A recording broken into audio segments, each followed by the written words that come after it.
Pavi caretaker ഒരു വ്യത്യസ്തത കൊണ്ടുവരുന്നതിന് വിനീത് കുമാർ ശ്രമിച്ചിട്ടുണ്ട്. വിനീത് കുമാറാണ് ഇത് സംവിധാനം ചെയ്തിരിക്കുന്നത്.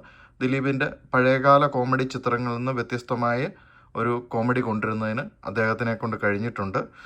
ദിലീപ് തന്നെയാണ് ഇത് നിർമ്മിച്ചിരിക്കുന്നത്. രാജേഷ് കുമാറാണ് എഴുതിയിരിക്കുന്നത്.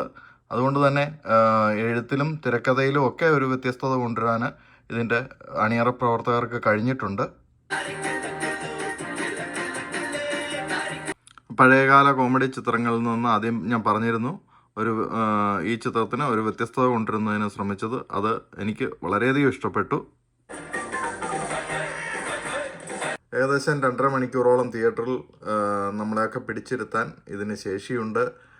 എനിക്ക് കണ്ടിട്ട് അങ്ങനെയാണ് ഫീൽ ചെയ്തത്.